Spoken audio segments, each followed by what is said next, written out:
What's going on, y'all? Welcome back to another video. Today we're going to be doing a Amazon Clipper challenge. Now, I don't know if you guys remember when I started the Walmart Clipper challenge, and real niggas know that I started the Walmart Clipper challenge years ago.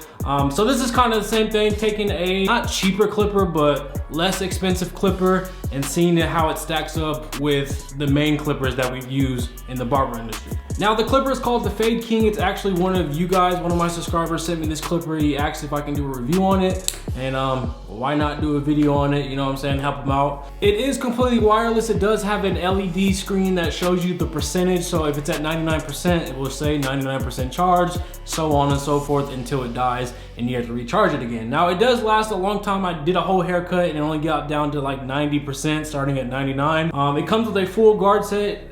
You will not have to worry about finding guards that match. It comes with a half guard, a 1, a 2, a 3, and I think a 4 as well. A 1.5 guard as well, which I've never used and I tried to use for the first time in this video. If I have to use a 1 or 1.5, I just use a long number 1. I've never used a 1.5 guard, so that was pretty cool. This clipper is available in solid gold or black and silver. I'm using obviously the black and silver one in this video. For $35, you can't knock it. Wireless clippers is the way to go nowadays. They're stronger, they're faster, they're more convenient. Cordless, wireless clippers are the way to go. So yeah, let's get into the video.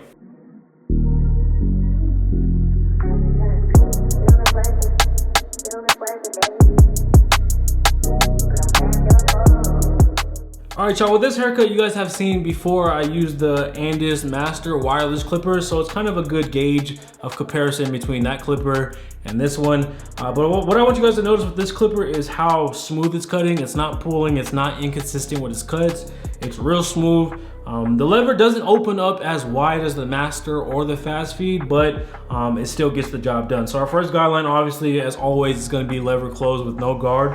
And then on top of that, you want to create a second guideline with the lever open. And then in between those two guidelines, they're going to be left a guideline that you need to blend out. And that's when you put the lever halfway.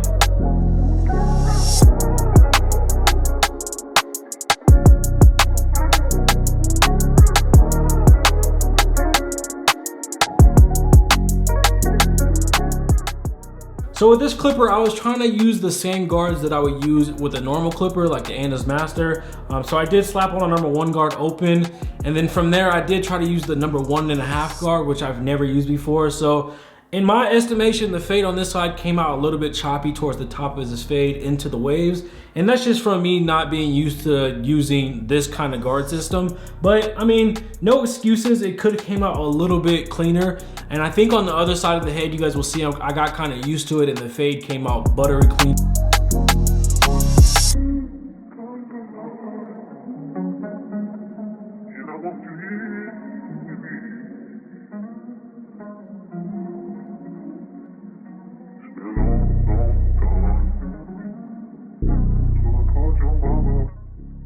So for his waves on top, they're not really set in stone completely, but he is trying to get some waves. We used that number 1.5 guard that I was talking about with the lever closed with the grain. Now it's not gonna really knock off a lot of the bulk, but I mean, we wanted to maintain and kind of trim down the top of his waves.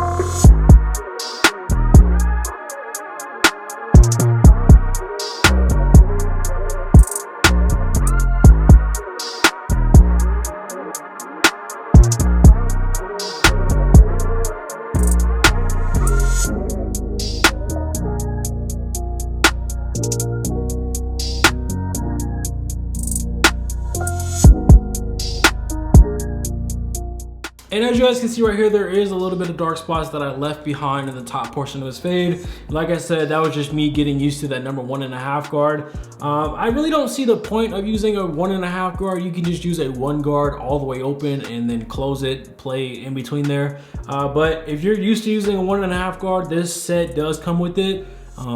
I just wouldn't prefer it.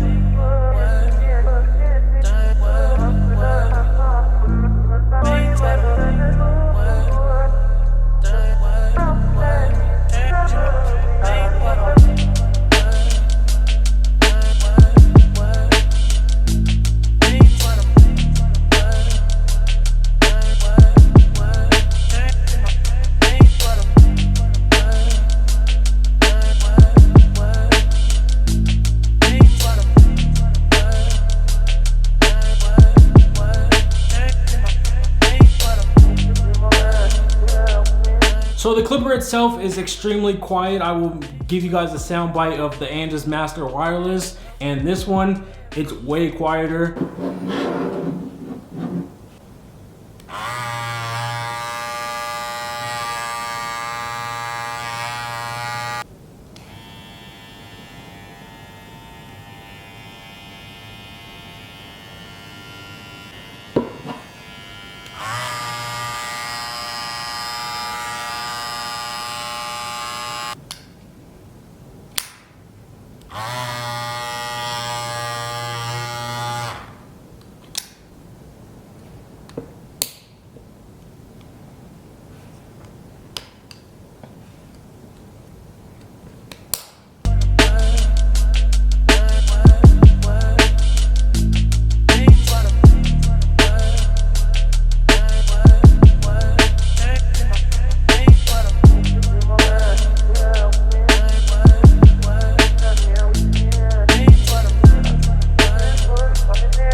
And I don't know if you guys can tell, on this side of the head, I was a lot more fluent in my guidelines and what I wanted to do. I ended up using a number 2 guard up into the waves instead of trying to use a number 1 guard with the grain, if that makes sense. So I used no guard, a 1 guard, and then a 2 guard, and then I came down with a half guard, a 0 guard, and blended out the rest of the fade. So I think that was a lot more efficient for me. That's kind of what I'm used to.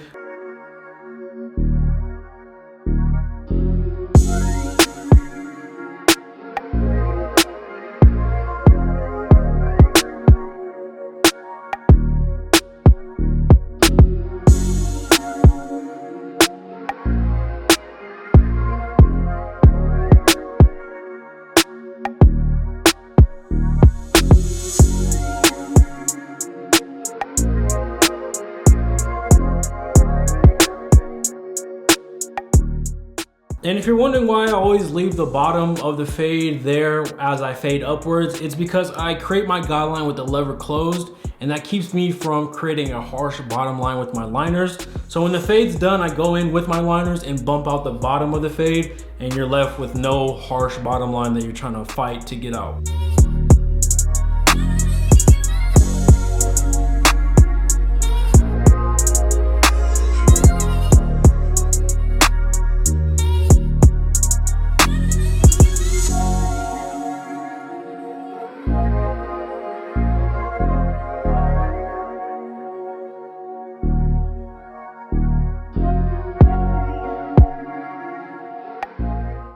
And with this particular client, his lineup, as you guys can see, he has a lot of protruding hair. I've been cutting his hair since sophomore year in high school. His hairline used to be this wide, and as he's grown older and his hairline matured a lot more, it's kind of setting in place, but he still has a lot of premature hair. So if it looks like I'm pushing his hairline back, I've been cutting this dude's hair for almost 9 to 10 years now.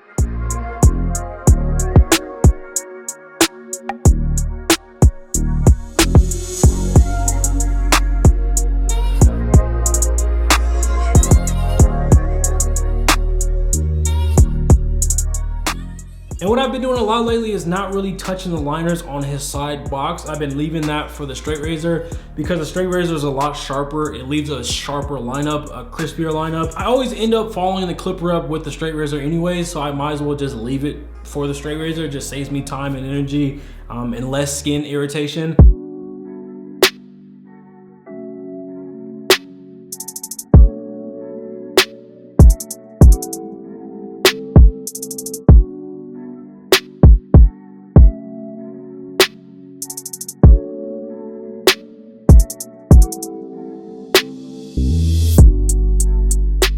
Did add a little bit of enhancement, some hair fibers. Now, if you're starting out, I highly suggest that you don't really focus on using enhancements. Focus on your blending, your lineup, your efficiency, your time, the overall service. And then as you get comfortable, then you can add enhancements to really add that sharpness and darkness to someone's look.